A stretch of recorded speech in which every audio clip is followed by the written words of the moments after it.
Hey, thanks for checking out Nuts and Bolts with Tone, and welcome to my channel. Today I have a 2004 Ford Focus with a 2.3 engine.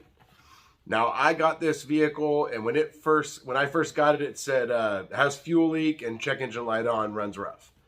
And so I got it, tried to start it, wouldn't start. Fuel was pouring out from underneath it, popped the hood. The fuel line was off the fuel rail. That's all I know. That it had some work done on another shop, and now there's a fuel leak. So anyways, I popped the fuel line on and started up, runs rough a little bit, pull it in, check engine light's on, and okay, so I commenced to diagnose the check engine light, which was a P2004. And I went and talked to the service writer, and he's like, yeah, I guess he just had some work done on it, recently at another shop at a Midas. And so I look, and, right on top, I see a shiny new solenoid, or a vacuum switching valve, and so I scan it. Sure enough, that's the solenoid for the code. So in this video, I'm going to walk you through the testing for this specific code and this situation that I have going on, where there's only a couple parts associated with this IMRC, and both of the parts that usually fail have both been replaced. And you can guess what brand they are. So anyways, let's get into it. Before we do, hit the like button, hit the subscribe button, and hit the bell. You get notified of all my future content, which you're definitely going to want to see. And so let's get into it. Let me show you how to test this. All right, here we go. We got a 2004 Ford Focus with a 2.3. This one has a P2004 IMRC stuck off. And so we're going to be testing for this. So there's two vacuum solenoids, one right there and one right there. The shiny one is for the IMRC, and those vacuum lines, one of them comes from the intake manifold right there, and then it goes over, and right there you see that rod with the white on it. Right there, that is the rod that controls the runner for the IMRC. So we're going to be testing for that, and that actuator's already been replaced, as well as this solenoid. So now we got to see, let's see if we can get a good picture of what's wrong with it. Right there, look at that logo, Dorman. Yeah, so all these parts are Dorman. So I'm guessing that one or both of them is going to be bad. So the actuator for the IMRC, actually, you can't see it, actually has 3 wires going to it. So we're going to test this thing and see what's going on. All right, so the first step we're going to do is this actuator right here. The port that's on this side goes to the actuator. We're going to go into the vacuum line here, and we're going to watch that rod, and that rod should move down. Okay, it moved all the way down. And we're going to look here, and we're going to make sure that it holds vacuum. All right, it's holding, so that means that there's no vacuum leaks in the line or the actuator itself. All right, so that's that step. All right, so the next step, we're going to go to the connector down here. I disconnected it to test it. The green and blue wire, we're going to check that. That should have battery voltage, and that comes from the PCM power relay.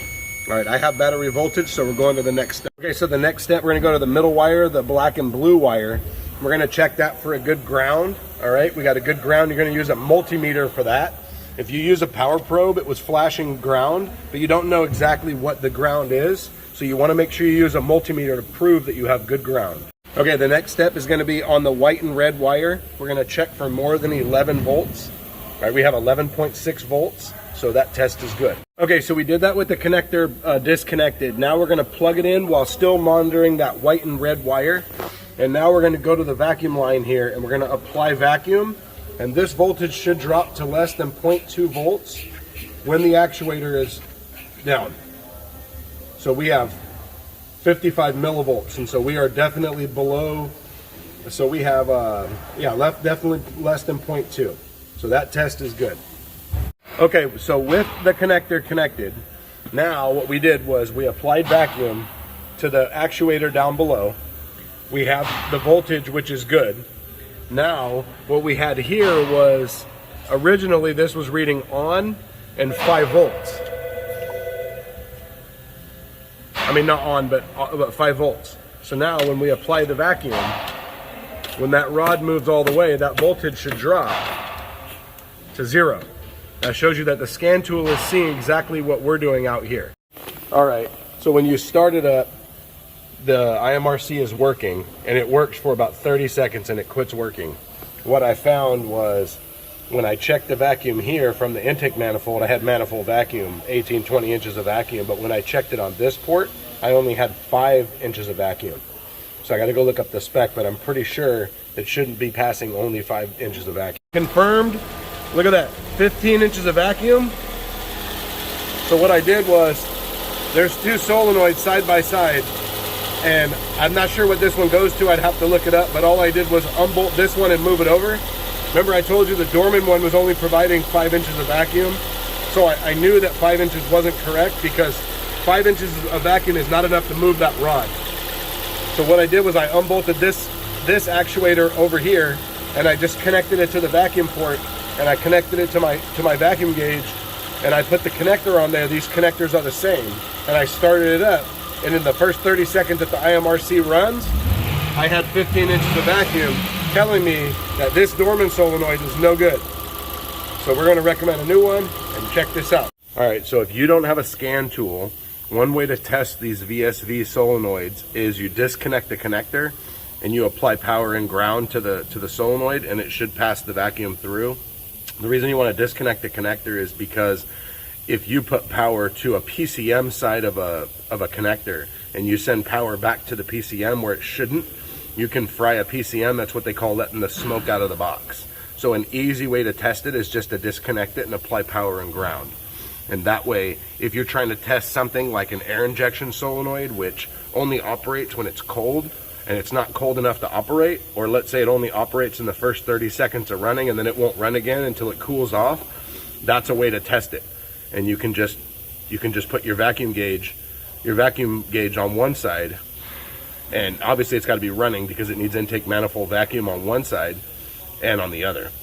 Or another way to test it is to disconnect this without it running and apply 18 inches of vacuum, 20 inches of vacuum, and put your gauge or your vacuum gauge on the other side and apply power and ground, and you should get that 15, 18 inches of vacuum coming out of the solenoid. That's how you can test a VSV manually. Okay, so I got the new solenoid on right here, and what I did was tee into it, and we're gonna watch the vacuum when we start it up.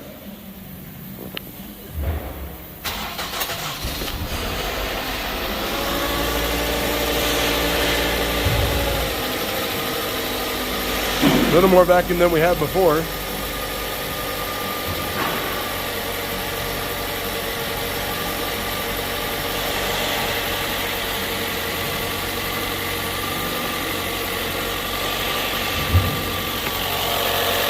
And the arm is down. It didn't come back up.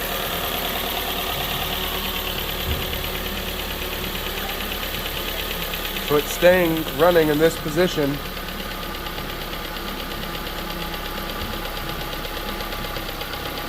So before, it was only providing 5 inches of vacuum, and I think what was happening was the arm wasn't reaching its full potential, and so the computer was cutting off the IMRC because it was seeing a fault. And so now that it's seeing this, it's staying, look at that, it's about 7, 8 inches of vacuum. So I think we're good. All right, so in this video, it was not the norm. Normally, we don't get vehicles to diagnose where all the components have been replaced. And in this case, unfortunately, they were all replaced with Dorman parts, which I honestly, as a technician, I am dumbfounded at how Dorman is still in business selling electronic components, because usually they fail out of the box. This one literally was at another shop and it came right to our shop. Because they couldn't driven around long with that fuel line not clipped on. So, and now let me explain a few things about during my testing. So one of the tests that I ran when I switched over the vacuum switching valve on the left, the one that was original, when I unbolted it and I moved it over and I just plugged my vacuum gauge into it and I started the car and I had 15 inches of vacuum.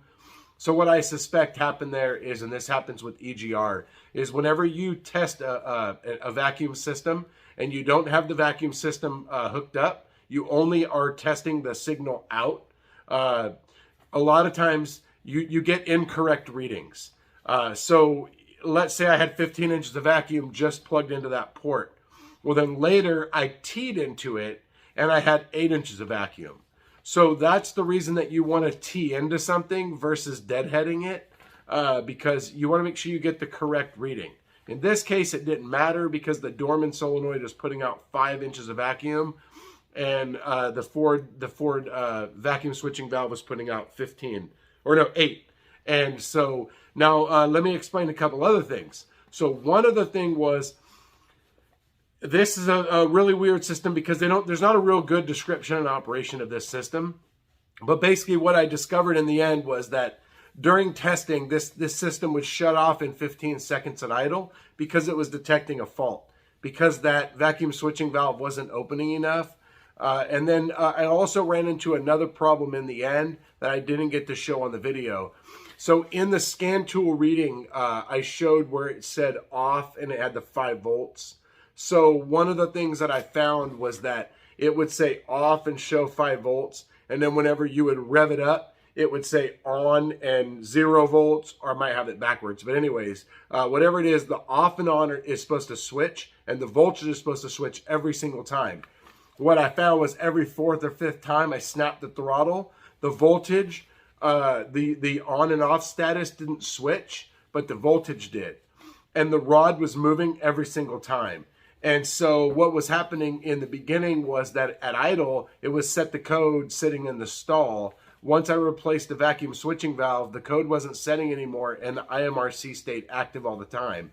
But another problem it had was as soon as I would start to back up in gear, it would shut off. And so what I found in the end was that the actuator, the actual actuator, the one that connects to the arm, it has a 3-wire sensor. We tested that. So the switch didn't always work, or whatever it was, for whatever reason, the voltage, Ford didn't like the voltage that was coming out of the Dorman sensor, because I put a Motorcraft actuator on there and I had no problems whatsoever. Everything was fixed. So that is kind of how that works. The other thing was that the IMRC was shutting off in 15 seconds because it was detecting a fault. So when it saw that it wasn't working right, it would shut the system off. Once I repaired it, it stayed on the whole time at idle and it never shut off. So normally in a flow chart, when you're testing something like this, it will tell you to disconnect the vacuum port and do this and check for, 7 inches of vacuum or 15 inches of vacuum or whatever. In this case, there was no vacuum testing whatsoever. So you kind of just had to wing it. And by testing the solenoid next to it, that helped a lot because that was exactly the same part. The connector was the same and everything. So obviously it was supposed to work the same as that one. So I hope this helps you in your diagnostic path, or if maybe you put some Dorman parts on there and you're trying to see, what's wrong with them. I mean, I guess some Dorman parts work, but we generally don't find them working very often. And usually what we find is where something comes in not working, and then we put Dorman parts on there, or somebody did, and then it's working incorrectly. And so then you're trying to diagnose something that's different than the original problem. So hope this helped you. Thanks for watching the video. Hit the like button, hit subscribe button, and hit the bell. You get notified of all my future content, which you're definitely going to want to see. Also check me out on Instagram at Nuts and Bolts with Tone for my daily life as a mechanic. Show you all kinds of cool stuff. Show you tools you want, tools you don't want. Show you cool stuff with diesels, and also give you little sneak peeks about stuff that's coming up. So thanks for watching. Also check out my merchandise store where you can get yourself a coffee cup or a t-shirt. Support Nuts and Bolts with Tone. Thanks for watching. I'll see you next time.